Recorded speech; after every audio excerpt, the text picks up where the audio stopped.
what I would normally do at this point, maybe go to Stack Overflow, go post a question or an issue out in a particular repository. But I don't know when I'm going to get an answer back. Sure. And since we're doing this demo, I really want to get an answer right away. So what I want to do, like what most developers would do, is go find a colleague to go and sort of work with and help me debug this issue. Sure. I'm going to go over to Slack, same tool that everybody uses, and I know that Amanda Silver, one of my colleagues, is actually pretty good at JavaScript. So I'm going to reach out to her and see if she can help me. So, hey, Amanda. Hopefully she's around. Oh, hi, Chris. Hey, I'm all right. having a debugging issue with JavaScript. Can you help? I can almost hear her rolling her eyes at you. Yeah, I know. All right, for sure. All right, so she's available, willing to help. Now, I could set up a screen sharing session right now, but I hate doing that, right? Like everything. Because then you're driving and I'm driving. Yeah. And there's stuff on the screen that I don't actually want to share with Amanda. There's lots of reasons why screen sharing isn't that great. But what I can do is actually come over here into VS Code, and what I want to do is show you. It's a sort of an early access to a new experience in Visual Studio and Visual Studio Code. It's called Visual Studio Live Share. So what is Visual Studio Live Share? Because that sounds, I'm getting excited. All right. Well, what this is going to do is let me collaborate with Amanda, but on my workspace. So all I have to do is come down here in the status bar. There's a share button. I'm going to click on that, and what's going to happen is it's going to come back and it's going to give me a link to a workspace, or my workspace on the machine, that I can then share back with Amanda. Okay. So now I have this link. I can go back over to Slack and I can paste this in. I say, all right, there's the link. Can you start to work with me? So what I can do is I can actually just go ahead and take this link and go directly into Visual Studio, which is my preferred coding environment, and go to the File menu and click Join Collaboration Session. And that picks up the thing directly from the clipboard, and I click Join. And what happens is basically my instance of Visual Studio, which is personalized for me with all of my favorite settings, gets attached to Chris's workspace in VS Code on his machine. And you can see that immediately I actually have the Solution Explorer open. I can expand some of the folders and look at some things, look at the web util, for example. And I can even come back and see where Chris's cursor is at. All right, at this point we're probably on a voice session to confer in real time. All right, Chris, why don't you show me what the problem is? All right, this loop here is giving me a problem. The data that's coming in looks fine, but when I load up sentiment with level, I'm getting a bunch of undefined objects, and I don't know what the problem is. Okay, let me take a look. So what I can do is I can then actually use a whole bunch of different navigation features. Like I could, for example, peak definition of the get happiness level to look at that function. That doesn't seem to be what the issue is. So why don't you go ahead and launch a debug session? All right, I'm going to put a breakpoint. And I'm going to come down here, and we'll get a set of commands we can run. One of them is share a debugging session. I'll click on that. And again, what we saw before, we'll spin up Docker Compose, we'll build the image, and once that's up and running, I'll be able to browse to it, refresh the page, and we should hit the breakpoint. So Amanda's now actually seeing your breakpoint, and she can now interact with the environment. That's right. So now I actually have Visual Studio in a debug mode attached to Chris's debug session. And you can see that I have the locals window, so I have the call stack. I can actually go ahead and inspect some variables here. I can look at the data, for example, and I can look at what's going on with this object and see that there's what's inside there. I can use hover tips and see what an individual S is, and that's undefined. But I can also go ahead and step into if I wanted to do that.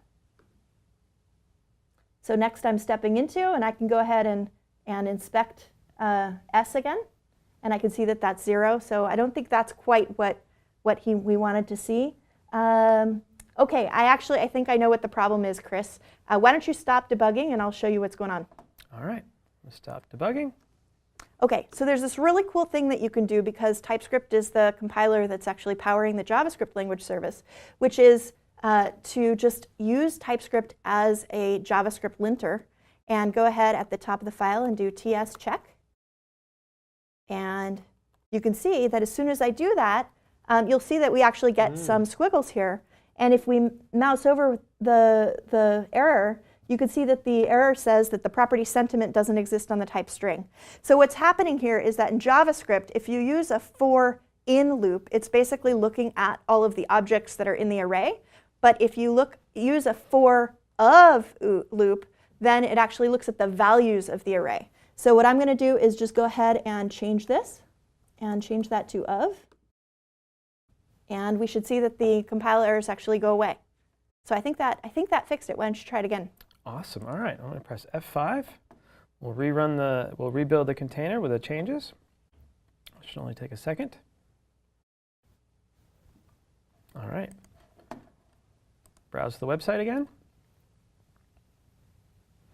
And now when I click on one of these sites, awesome. Now I can see my chart on the left-hand side. Thank you, Amanda. You're welcome, Chris. See you later. Bye. So I'm going to stop the debugger and end my sharing session and go back to developing the application. Okay, so a couple things. Right now that we've got a fix to our application, I want to check in the changes, and then I want to go and deploy this application to the cloud. So a couple cool things I want to show you here in VS Code.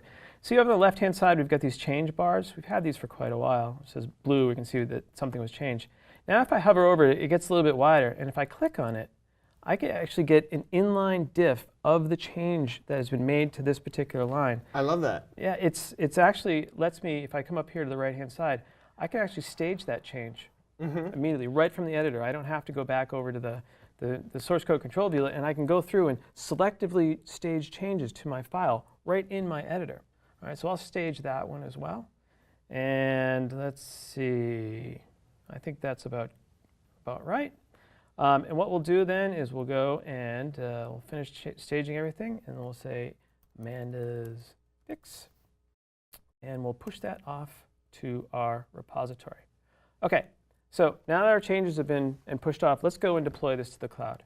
Now remember I said this runs as a Docker container. And what we need to do then is just go build the production container. And so what I can do is bring up the Docker file. I can right-click, and the Docker extension actually contributes a command here called build image. And when I click on that, it's going to say, all right, what do you want to name the image? Okay. All right. And so to push this up to the cloud, I'm actually going to prefix the name with the Docker container registry. Right. So, but we're not going to use Docker Hub. Right. We're going to use our own private registry in Azure, so the Azure Container Registry. Right, it's like what a company would use to share their images. Exactly. So we've got one already set up. It's called SH360 for Smart Hotel 360, and it's our dev registry. And it's at azurecr.io and whack. So when I do that, it's going to go build the image, and it's going to name it appropriately. Now we can use the Docker extension down here. And this is what we installed earlier. Yeah, it's what we installed earlier, and it contributes something called an Explorer. And what it lets you do is sort of drill into all the images that are on your machine. Oh, that's great. Any containers that happen to be running. You can see there's the web app that we're running locally on my machine. We can just basically shut that down. Oh, that's great. And of course, I have access to different registries, Docker Hub or Azure right now, because I'm logged into Azure. So to get this up in Azure, first step, all I have to do is say push. All right, and that's going to basically shell out to Docker push and push it up to the registry. And once it's up there, I can drill into the registry. We'll say, here's the registry that we pointed at. And then here's the repository, the web repository. And here's the image that we just created and pushed up to Right, this Azure. is the live view in Azure. Yes, of my registry. So in order to deploy this, what I want to do is actually deploy it to Azure App Service. Azure App Service is basically our platform as a service offering, which lets you run websites in the cloud, but we manage them for you. What's cool about it is there's lots of different ways you can configure it. You can run applications, basically like loose files on the machine, or you can run them as containers. You can run them on Windows machines, or you can run them on Linux machines. And what we do here, in this case, is we're going to run this container on a Linux machine up in Azure. Right. So when I say deploy this to Azure, it's just going to ask me a couple questions about where I want it. So first thing in the resource group, which is basically says, what's the name of your application? And the next thing I'm going to do is I'm going to pick the plan. The plan is basically the machine that we're going to run it on. And again, this is a Linux box up in Azure. And now all I have to do is give it a globally unique name. It's going to be the URL for the application. So I can say it's the SH360 dev website. All right, and we'll make sure it's unique. We'll just add 1, 2, 3, 4 to the end.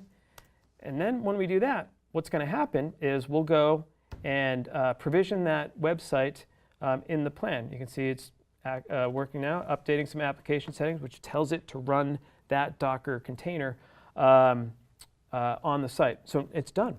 So what we can do now then is we can use the Azure App Service extension. This was another extension that was recommended when we opened up the workspace. Right. And this gives me access to all the app services in my subscriptions And that's what we in just, Azure. this built is the one we're going to see, right? Yeah, right. So you can see it right here, the SH360 website 1234.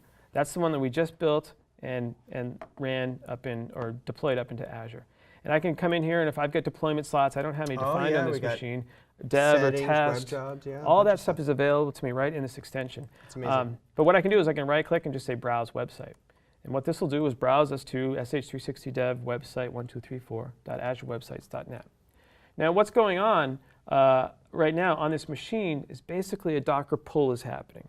So that image is being pulled from my Azure Container Registry onto that machine, and then we're loading it up. All right? Right. So there we go. There's the app that we built earlier, and if I click on Platinum Hotel, we can see that our charts are working. Yes, So awesome. Yep. So It took us like 3 minutes. We deployed to our secure place and then set up an environment and deployed the app in Azure. Yep, exactly. Fantastic. And all of this was done really it's with just a couple simple controls or extensions for VS Code.